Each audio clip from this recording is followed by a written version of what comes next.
back, everyone. Welcome to the program. President Trump today making a declaration against China when it comes to artificial intelligence. Listen to this. To remain number one in AI, we're going to have to double up our electricity. Take our whole country. We're going to have to double up our electricity. Think of that. And probably even triple it up. And we're going to let them build their own electric plants with their plant that they're building for the AI or whatever they're doing. Never been done before. We're going to get them quick approvals. It's going to be very clean, going to be very nice. And we're going to get them very fast approvals. I'll tell you, there's something else you need electricity for. Bitcoin mining. These are the two big tech industries right now. When you talk cryptocurrency mining and AI, you need electricity, and you need a lot of it. Who has the ability to generate electricity? How about West Virginia? Wouldn't it be great to bring back West Virginia's coal miners and the coal industry? Right now, that industry is virtually dead, starting a resurrection with President Trump's executive orders to unleash the coal industry. I want to bring in now West Virginia State Senator, Republican chairman of the West Virginia Energy Industry and Mining Committee. Chris Rose is with us. Senator, it's great to have you back on the program. Thank you, Grant. It's good to be back. All right. So, look, President Trump has some plans to unleash coal. I used to have a hat that said count on coal, and I'd trigger all the left when I'd wear that around, but I love that hat because you can count on it. West Virginia's taken some big steps to follow follow his lead here. Can you tell us what you all are doing?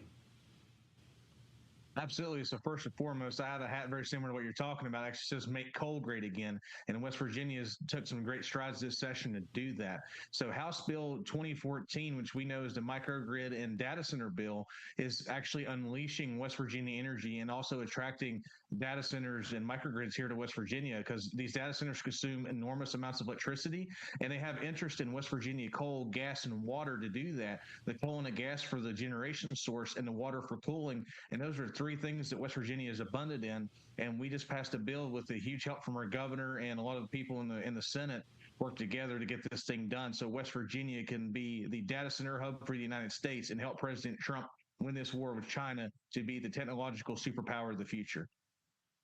All right. How is the coal industry doing? Will it take a while to ramp it back up? I use the example, I vacation sometimes on the Tennessee River, and I love it. It's a beautiful place.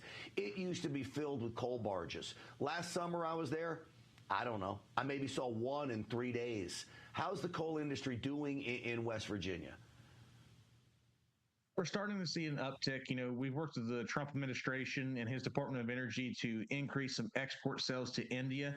Domestic use is going to take a couple of years to get consumption up as you see with the executive orders, the coal plants coming back online, keeping the other ones open. But also for these microgrids to be built, it's going to take a couple of years. But in the meantime, he's been doing a phenomenal job setting us up with a lot of our allies to consume more West Virginia and America coal. So under Trump administration and hopefully in 2028, Vice President Vance, when he becomes president, we could continue this on and revive coal, because we finally have a president who has ended the war on coal.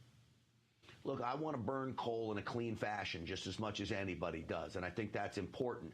Can you produce electricity for as cheap as you could with coal, with clean coal technology and instituting that? Is this a legitimate thing now? Is the technology there to do this?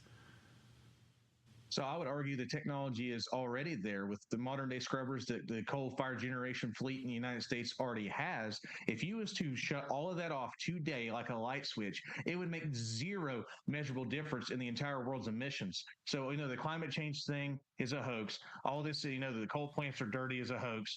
West Virginia and the United States already has the cleanest coal-fired power generation in the world. It's the most affordable and reliable, and these data centers are coming here because of that. We're going to see microgrids actually use coal. You're going to see some new coal-fired generation being built onto the grid because everyone knows it's the most affordable and reliable electricity, and the days of subsidizing unaffordable and unreliable Green New Deal is over. All right. You've been a big part of pushing this. You're a big Make America Great Again guy. I know you're a big Trump supporter. There have been those in West Virginia that come after you with a vengeance. For some reason, I know West Virginia is a conservative state. Are they still coming after you? You're going to be able to get this stuff through?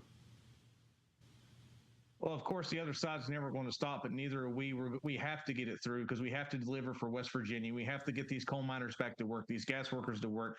We have the greatest resources here in the country, right here in West Virginia. We have the greatest workers, and we're not going to allow these special interest groups and the Green New Deal lobby to stand in our way. And we're absolutely going to deliver for President Trump. Lastly, how helpful was his executive order last week to start to unleash this? Oh, it was phenomenal. It's been the shot in the arm that our industry has been waiting for the last 2 decades. We lived through the Obama war on coal and the Biden administration. These executive orders, these coal producers are coal miners. They're pumped. They're stoked. They're rallying behind our president, the greatest president of our lifetime, and we are ready to help him make America great again. Yeah, it's so great to hear. West Virginia State Senator Chris Rose, I appreciate you coming on the program. Keep us posted about any future things you're working on. We enjoy having you on. Thank you, Grant. Appreciate it. Absolutely. And you want to talk about salt of the earth Americans, what this country was built on? You go talk to coal miners.